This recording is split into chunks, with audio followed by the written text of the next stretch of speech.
आज का हमारा टॉपिक है 6.2 प्रिंट कम्स टू इंडिया। यानी कि यहाँ पे हम लोग ये जानेंगे कि भारत में प्रिंट कैसे आया, printing technology, printing culture Bharat में कैसे आया, इसी के बारे में हम लोग आज बात करेंगे।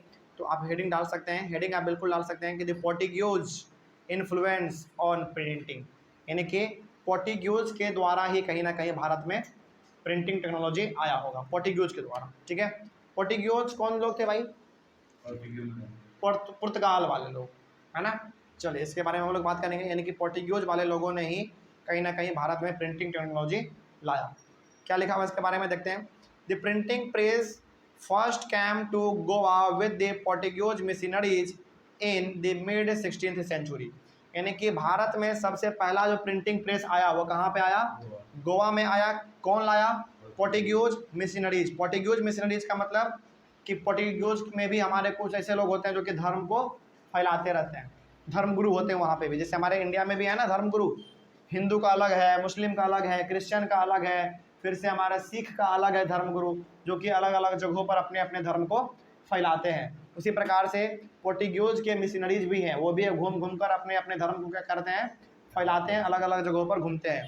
तो पोर्टुगीज के मिशनरीज के द्वारा, यानी कि ऐसे लोग जो कि पोर्टुगीज होंगे और साथ ही साथ वो क्या होंगे? एक अपने धर्म को फैलाने वाले होंगे। तो वो जब हमारे यहाँ पे आया भारत में, गोवा में जब पहली बार आया वो, तो गोवा में ही सबसे पहली बार हमारा प्रिंटिंग प्रेस क्या हो गया?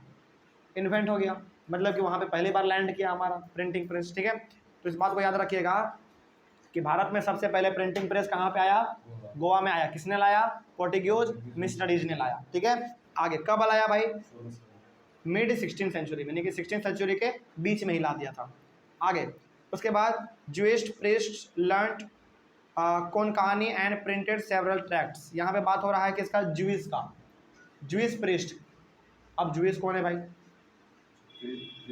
क्रिश्चियन वाले, बेसिकली क्रिश्चियन वाले। तो क्रिश्चियन के जो पुजारी लोग हुआ करते थे, उन लोगों ने भारत में कोनकानी लैंग्वेज सीख लिया, है ना। उनको यहाँ पे कोनकानी लैंग्वेज सीखने को मिल गया और उन्होंने बहुत ही अलग अलग प्रकार के चीज़ों के बारे में लिखा अपने कोनकानी लैंग्वेज में। ठीक है, चलिए आगे बढ़ते हैं। फिर उसके बाद by 1674 about 50 books had been printed in the Konkani and in Kanara language. बात हो रहा है 1674 का। उस समय पे कोनकानी और कनाडा लैंग्वेज, ये भी हमारे पहले भारत का लैंग्वेज हुआ करता था। अब इसका कल्चर बहुत कम हो गया है, कोई नहीं बोलता लगभग इस लैंग्वेज को। इसका क्रेज पहले बहुत था। तो इस लैंग्वेज में जो है हमारा 1674 में कम से कम 50 किताबों को छापा गया। बहुत बड़ी बात थी उस समय पे, है ना। 50 किताबों को उस समय पे छाप पाना 1674 में बहुत बड़ी बात है। आगे बढ़ते हैं। Catholic priest. कैथोलिक प्रीस्ट कौन? वही कैथोलिक चर्च वाले, कैथोलिक प्रीस्ट यानी कि पुजारी लोग जो चर्च में हमारे काम करते थे, वो पुजारी लोग printed the first Tamil book in 1579 at Cochin. यानी कि कोचीन में उन लोगों ने सबसे पहले तमिल बुक को छापा। कब? 1579 में छापा। किसने छापा था भाई? कैथोलिक प्रीस्ट ने छापा था। ठीक है, printed the first Tamil book, यानी कि तमिल में आप कह सकते हैं तमिलनाडु में बेसिकली वो लोग अपना बुक छापे थे 1579 में। ठीक है, आगे and in 1713 the first Malayalam book was printed by them. और 1713 में उन्हीं के द्वारा मलयालम बुक पहला छापा गया, यानी कि मलयालम लैंग्वेज में। ठीक है, चलिए तो सबसे पहले तमिल किताब यानी कि तमिल लैंग्वेज में उन्होंने कब छापा? 1579 में। समझिएगा इस चीज़ को, तमिल लैंग्वेज में पहला बुक उन्होंने छापा 1579 में, वो भी कहाँ पे? कोचीन में। ठीक है, उसके बाद मलयालम बुक उन्होंने पहली बार कब छापा? 1713 में। किसने छापा? कैथोलिक प्रीस्ट नहीं छापा, यानी कि पुजारी लोगों ने ही छापा। और ये पुजारी लोग बेसिकली चर्च में काम करने वाले हैं, यानी कि फादर लोग हैं हमारे। उसके बाद by 1710 Dutch Protestant missionaries had printed 32 Tamil text. यानी कि ये बात हो रहा है 1710 का। उस समय पे डच प्रोटेस्टेंट मिशनरीज, यानी कि यहाँ पे हमारे भारत में ना उस समय पे अलग अलग लोगों का कब्जा था, अलग अलग लोगों का कब्जा था। ईस्ट इंडिया कंपनी के आने से पहले हमारे यहाँ पे पोर्टुगीज थे, फ्रेंच लोग थे, डच वाले लोग थे, ये सारे इन लोगों का यहाँ पे कंट्रोल था। अब जब इन लोगों का यहाँ पे कंट्रोल था, तो क्या ये लोग अपने लैंग्वेज में किताब नहीं छापेंगे? बिल्कुल छापेंगे, है ना। तो वही यहाँ पे लिखा हुआ है कि Dutch Protestant missionaries had printed 32 Tamil text. अच्छा, यहाँ पे ना एक चीज़ और आप गौर कीजिए कि यहाँ पे प्रोटेस्टेंट मिशनरीज लिखा हुआ है, प्रोटेस्टेंट मिशनरीज का मतलब क्या होता है मालूम है? देखो पहले ना दो प्रकार का हमारा चर्च चलता था, एक कैथोलिक चर्च और एक प्रोटेस्टेंट चर्च, है ना। कैथोलिक चर्च बेसिकली करता क्या था? कैथोलिक चर्च में बेसिकली, अच्छा आपने पढ़ा ना कैथोलिक चर्च के बारे में पिछले कुछ क्लासों में, कि ये लोग जो भी बात कहता था, जो भी बात ये लोग कहता था वो लोगों को मानना पड़ता था, है ना। लेकिन प्रोटेस्टेंट चर्च का कैसे थे? ये लोग ऐसे थे जो कि अंट संट बातों को नहीं बोलते थे, हर एक बातों को ये लोग तर्क पे बोलते थे, यानी कि हर एक रीजन को बोलते थे, किसी भी बात को बोल दिए उसका कोई रीजन नहीं है, ऐसा नहीं करता था ये लोग, है ना। तो इन लोगों ने यानी कि डच वाले लोगों ने 1710 में जो अपना बुक छापा वो 32 तमिल टेक्स्ट छापा। तमिल टेक्स्ट का मतलब क्या हो गया? बेसिकली आप कह सकते हैं यहाँ पे टेक्स्ट का मतलब शब्द नहीं, यहाँ पे आप कह सकते हैं टेक्स्ट का मतलब बुक, ठीक है। तो डच वाले लोगों ने 1710 में अपना 32 गो अलग अलग प्रकार का किताब उन्होंने तमिल लैंग्वेज में छापा होगा, ठीक है। चलिए, तो ये हो गया हमारा print comes to India topic का ये वाला पॉइंट का हमारा बात, ठीक है। आगे बढ़ते हैं फिर। उसके बाद है हमारा the print revolution to British India, यानी कि अच्छा यहाँ पे ब्रिटिश इंडिया क्यों लिखा गया है? मतलब कि उस समय का यहाँ पे हम लोग बात करने वाले हैं जिस समय पर अंग्रेजों का कब्जा था, ठीक है ना। इसी के बारे में बात करते हैं। From 1780 James Augustus Hicky began to edit the Bengal gazette. Bengal gazette मालूम है क्या था? बंगाल गैजेट एक वीकली मैगजीन था, जो कि यहाँ पे साफ लिखा हुआ है, it was a weekly magazine, और ये बेसिकली जो है बंगाल में ऑपरेटेड था। समझ में आ रही है बात? क्योंकि आपको मालूम है ईस्ट इंडिया कंपनी सबसे पहले बंगाल में ही आया था, है ना। तो ये बात हो रहा है 1780 के बाद से, यानी कि 1780 से ही जेम्स ऑगस्टस हिक्के बंगाल में बंगाल गैजेट नाम का एक वीकली मैगजीन को छापता था, यानी कि हर एक सप्ताह वो मैगजीन पब्लिश होता था, ठीक ना। उस मैगजीन का नाम क्या था? बंगाल गैजेट, ठीक है। उसके बाद it was a private English enterprise, it was a private English enterprise, मतलब कि वो जो छापता था जेम्स ऑगस्टस हिक्के वो एक प्राइवेट कंपनी था। प्राइवेट कंपनी का मतलब क्या हो गया? कि उनका खुद का था, उस पर किसी दूसरे का कंट्रोल नहीं था, उनका अपना खुद का था, वो खुद अपना छापते थे। उसके बाद Hicky publish a lots of advertisement including those that related to the import and sale of slaves.